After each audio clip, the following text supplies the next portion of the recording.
I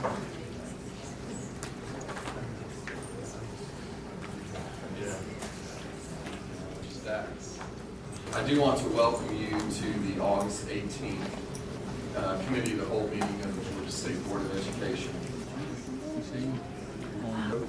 We have Mr. Larry Veal from the Be More Positive Company, and we'll hear more from him in the secondary inspiration. And Ms. Kenmore, would you please introduce our inspiration for this morning, Mr. Larry Veal? This morning, our inspiration is coming from Mr. Larry Veal. He is former Fulton County juvenile probation officer, and in 1994, after the murder of one of his 14-year-old clients, Mr. Veal decided that he wanted to do more than arrest kids and just monitor their troubled behavior. He concluded that his life would be more meaningful if he could encourage, teach, train youth on developing and implementing skills that would keep them from getting in trouble in the first place. As a result, he initiated the Be More Positive Company. Since its inception in 1996, Be More Positive has gone on to serve thousands of students in Georgia and Florida. Their curriculum, entitled I Have Willpower, is designed to serve smaller groups of students who may exhibit more disciplinary issues. It is also used as a teaching source to equip and train peer leaders, counselors, administrators, community leaders, and parents on effective tools for behavior modification. Good morning, everybody. It's a great day to be here, and I really don't take this lightly, so I really appreciate it. And one of the things I like to think about before I get started, one of my favorite comedians, Louis Anderson, said, before you tell me something, you have to have done something. And I feel like I've done something today. And I wanted to share with you a little bit about our 20-year journey here in Georgia. This presentation is brought on to you, it's in memory of Ms. Rashia Morris. We're going to find out a little bit more about her later. This is from 1994. Back with a bottle. 150 stitches ran up his spine. As I laid in the hospital, I cried, not because of the pain, but because of what I put myself through. And I wanted to make a difference. I wanted to change. And Veal did change. Before he became a comedian, Veal says he was a probation officer.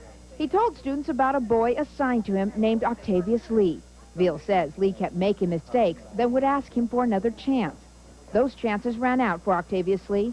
In May of 1994, Lee was shot to death at his grandmother's house while skipping school. He was 15. I wanted them to relate to that character and say, yeah, I remember that, or yeah, I said that before, or yeah, I did that.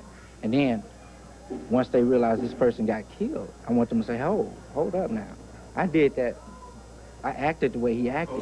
This here is one of the catalysts that changed my life, my perspective, my position as a juvenile probation officer, and going to these funerals back in the 90s, which was way more than I could count. I said that we have to do more. We have to do more before it gets to that level. And that made me decide, you know what, let's start a company that will get these young people while they're in school. We do something we call social history. And on our social history, it talks about when problems first occurred with these young people. And a lot of times, it's in the school. And wouldn't it be great if we could just make a difference there? So we created a curriculum called I Have Willpower. And this curriculum was designed off of my personal experience. As I stand here, I have a metal plate in my mouth from when I was 14. I had over 350 stitches in my back from gang fights. My freshman year of high school, and some of y'all probably see my transcript, Ms. Kenmore, is all F's in 1D. I made all F's my freshman year, the whole year in 1D. But by my senior year, I was an honor roll student, an outstanding person in the community because I had leaders and mentors that came and impacted my life. My oldest son, as the father of four, my oldest son got accepted to Harvard, and my other son in Naval Academy. So God has blessed me to take my experience and turn it around for my family, and we want to do the same thing for others in Georgia because everybody deserves to have an opportunity. What makes our curriculum different, and a lot of times people think about programs, what we decide to do, and I found this out as a juvenile probation officer, you can give me any scenario, and some of the underlying reasons are impulsiveness, emotional, and peer pressure. So instead of just throwing kids out saying, okay, you got in a fight at school, so we're going to punish you. No, we want to be able to find out what happened, why. And when we say impulsive, emotional, when you say impulsive, I hear a lot of kids as a probation officer say, I snap. How many of y'all have heard somebody say, I snap? I wasn't thinking, I snap. Or emotional. My mom and dad fight all the time and argue, so I do. Of course, peer pressure, which is what gangs and stuff lead into. So we find out when we do an assessment and try to address that, and we think it was so successful in the 90s that we were able to travel the country, even speak at the White House and be a consultant for the National Crime Prevention Council. However, something happened in 2004 here in the state of Georgia. This is a video of a day that really changed my life. And we were honored to be keynote speakers for the Gwinnett County Public Schools Peer Leadership Conference. For me to get up in the morning and see 800 to 1,000 kids, staff, leaders in the state of Georgia wearing Be More Positive shirts, Be More Positive at the time shirts, I'm telling you, I was on cloud 9. However, I was introduced to something by some of the staff, by some of the teachers, and it was called Rule 12. They said, Mr. Veal, we love your story about how you changed your life, but we have such a need here in the state of Georgia, such a need in Gwinnett County. Can you help us turn some of these young people around? These kids are getting kicked out of school at first recourse, and there's nothing that's bringing them back. We love these students. They're not just students to us. They're young people that we love. Can you help, Mr. Veal?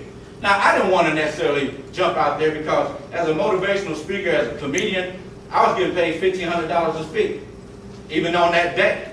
So why would I spend time making those adjustments?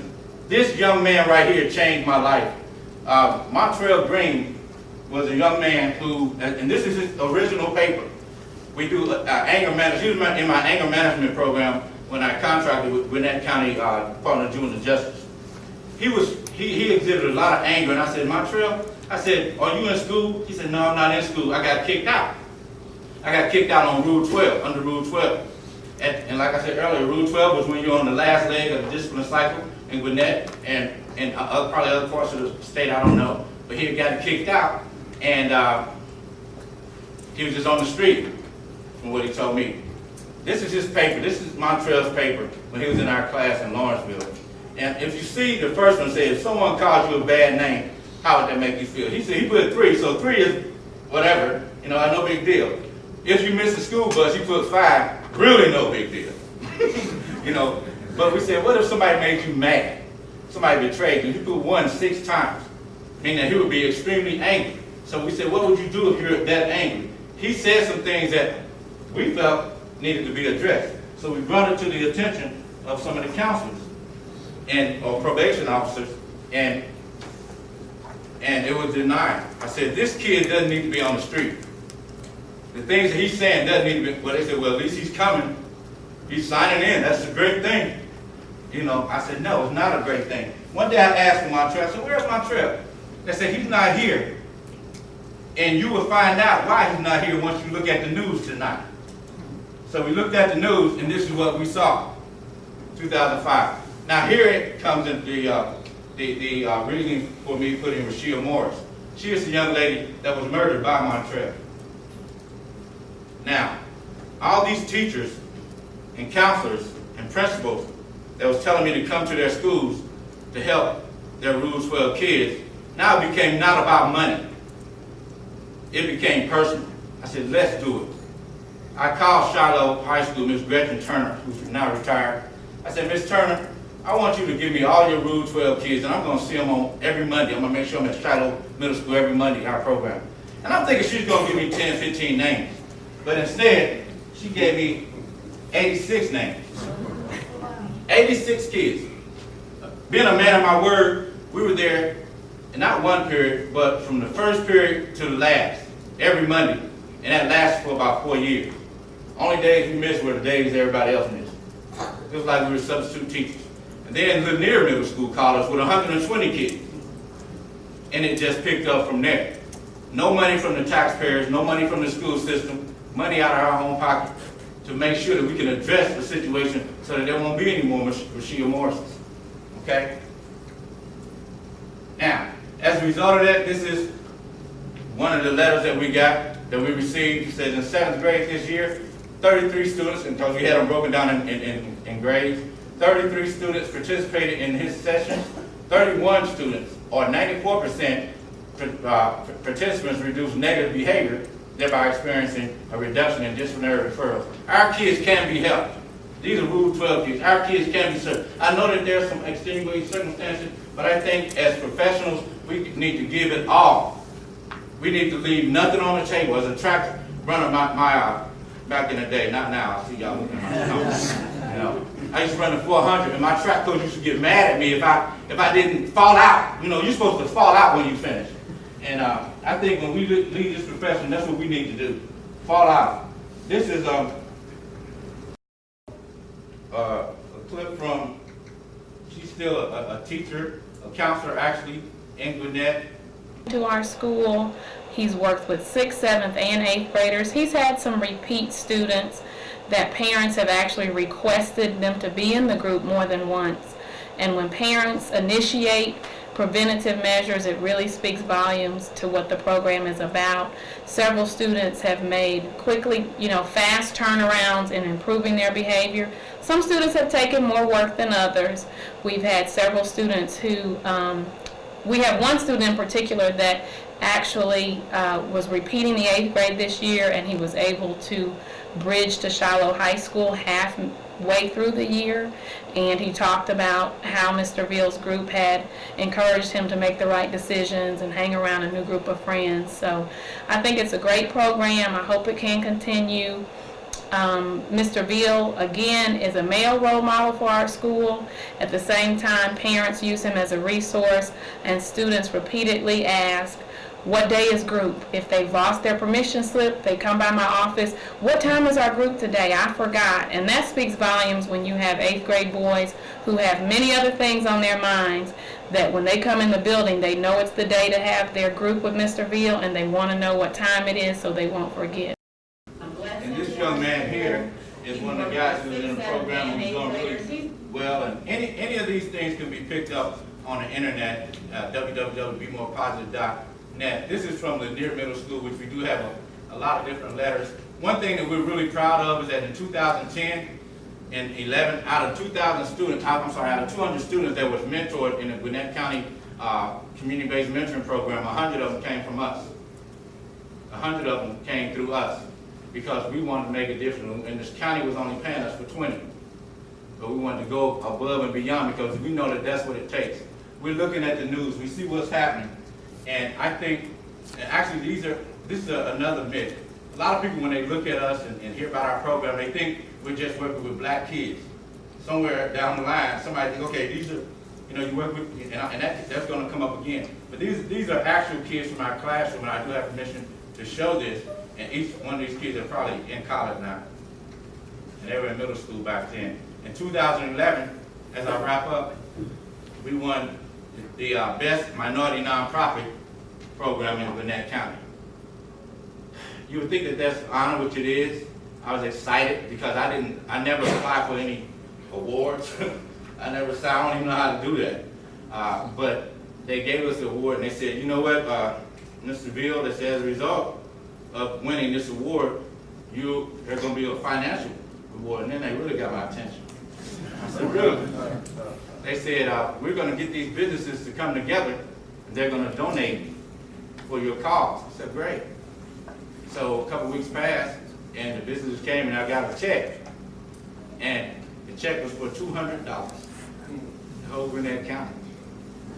And one of the guys said to me, who was one of the leaders in the business, he said, don't feel bad. He said, 100 of that came from one person. And to be honest with you, Mr. Veal, the reason why it's so low, and this is what he said, people don't really care about what you do. He said, people don't really care about these kids to that extent.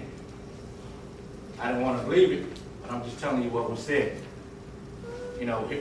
So as we continue, I had a rude awakening, even with the funding that we did have, and this paper is written for a reason. We had gotten a letter that said that the funding is no longer available, even for that. So I'm like, is that true? Is that the case? I refuse to believe that. I refuse to believe that. And we're going to continue to move on.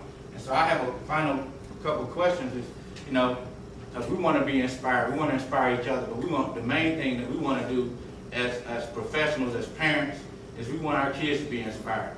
We want our kids to receive what they're supposed to have so that they can have the life that we always desire. So how can programs like Be More Positive, who have proven to effectively serve our most difficult students in Georgia for 20 years, get board support, get support? How can those programs that's out there making a difference get support? And if a company that has the unprecedented success that we have cannot get funding to address a current and national problem, all you got to do is cut the news on today more so than yesterday. You cut the news. We need help. There are a bunch of people out there that need help. And it doesn't always have to come from the board or the schools. It has to come from each one of our hearts. We have to understand that we're here for a purpose. And I think that we're all lifeguards. All we're asking for is an opportunity to help you help them. That's what we want to do. That's what we want to continue to do. So, I appreciate the opportunity to come before you, and I'm asking again that we all, whether you're a parent, teacher, board member, ask yourself, are you doing everything that you could possibly do? Or are you giving it your all? When it's all said and done, when you retire, will you fall out there and say, I've done everything I can do? Thank y'all for allowing me, Larry Veal, to speak to you, and I look forward to hearing from you later.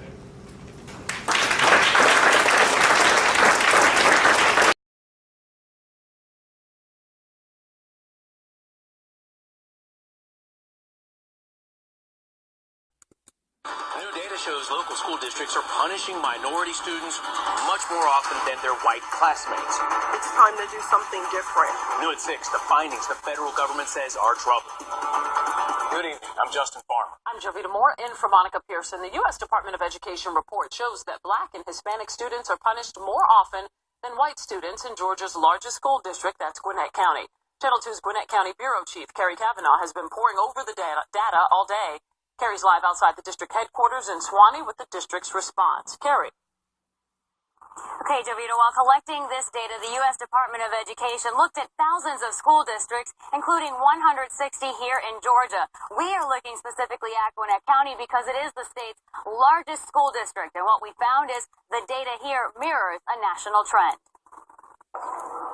The U.S. Department of Education calls their new data troubling. A national report shows students of color are punished more often and possibly harsher than their white student peers. I spent the day breaking down the specific civil rights data collection for Gwinnett County Public Schools. Gwinnett, the state's largest school district, had about 160,000 students in 2009. They were 32.7% white, 27.5% black, 25.2% Hispanic, and 10.1% Asian. But the percentages shift when you look at out-of-school suspensions issued that same year. Of the 11,205 suspensions in 09, 44.2%, or 4,952, were issued to black students, 29.7%, or 3,327 to Hispanics, 17.1%, or 1,966 to white students. My first reaction was on the disproportionality of the data. Marlon Tillman and Sharon Capers with the local parent coalition Gwinnett Stop say the figures should sound an alarm. I think that a lot of behavior problems are often learning problems. I mean, I can't say that enough. There were far fewer expulsions in 2009, but the numbers are still telling. That year, the Gwinnett district expelled 15 students. 10 were black students, 5 were Hispanic. What this data does not tell us is why the students were punished. What were the infractions? They do not go that deep, but parents say on a broad level, the numbers speak for themselves. And this coalition says they hope the district will use the numbers as a starting point for change. It's time to do something different. The district would not do an interview. Instead, they emailed a statement saying, in part, their data reflects a national issue, and they say they're taking steps to address discipline and keep these students in school. We have posted the entire response on our website, WSBTV.com. Live in Gwinnett County, Kerry Kavanaugh, Channel 2 Action News.